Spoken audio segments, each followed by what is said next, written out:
Before he became a symbol of resistance, George Jackson was a teenager from Chicago, restless, poor, and black, in a country stacked against him. In 1960, at the age of 18, he was arrested in California for stealing $70 from a gas station. He was sentenced to 1 year to life, a vague and brutal punishment. He would never see freedom again.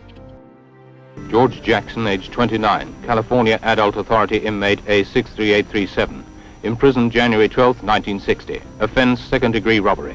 Inside prison, George Jackson was transformed, not broken.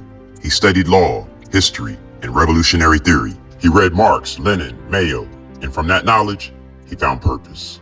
He began writing letters, brutally honest reflections on life inside America's prison system, on racism, capitalism, and resistance. Those letters were published in 1970 as Soledad Brothers. The Prison Letters of George Jackson, and became an international bestseller. Jackson's words made the walls speak. Here in prison, we see the repression, the exploitation, the victimization of lower class people. In 1970, tensions exploded inside California's Soledad prison. A white guard shot and killed 3 black inmates during a yard fight. Days later, another guard, John Mills, was found dead, beaten, and thrown from a tier.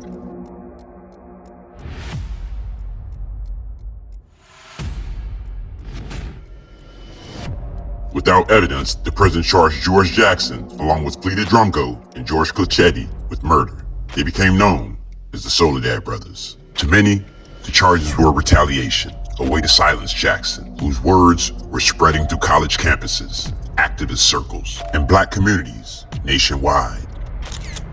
The case became a lightning rod for radical movements. Angela Davis, a close ally, joined the defense and helped amplify the cause. Freeing the Soledad Brothers became about more than 3 men. It was about exposing the entire system of racist incarceration in America.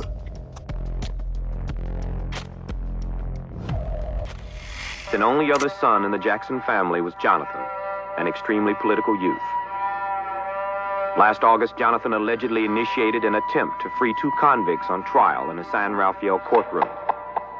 The judge, district attorney, and 3 jurors were taken hostage in a waiting van. As the truck pulled out of the parking lot, a force of police, prison guards, and deputies surrounded it. There was shooting. 4 persons lay dead: the judge, 2 convicts, and 17-year-old Jonathan Jackson. I took him to Illinois to bury him. Before I could get him to the cemetery, the FBI had opened the casket and disarranged his body to the extent where it couldn't be viewed by his aunts and uncles and his cousins who came to see him, to show their respect for him. I don't know why they did it, unless they were looking for Angela Davis in the casket. Angela Davis was later accused of conspiracy in the attack because the guns were registered in her name. She went underground, was captured, and eventually acquitted of all charges. But the national spotlight was now squarely on George Jackson. Time seems to be passing much faster these last few months. I wonder where it's running to, what's building.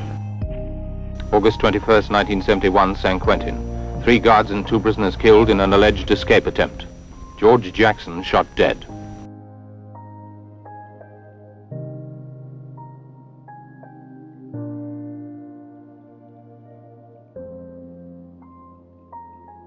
George Jackson's life and death forever changed how America viewed its prisons. He made it impossible to ignore the racial violence and political repression happening behind bars. His writings became required reading for anyone questioning the prison industrial complex. The Soledad Brothers case exposed how justice could be used as a weapon, and how resistance could still rise, even in chains. George Jackson and the Soledad Brothers didn't ask for sympathy. They demanded freedom, truth, and dignity. And though bars confined their bodies, their ideas, burning urgent, uncompromising, could never be locked away. Their story wasn't about prison, it's about power and its fight to take it back.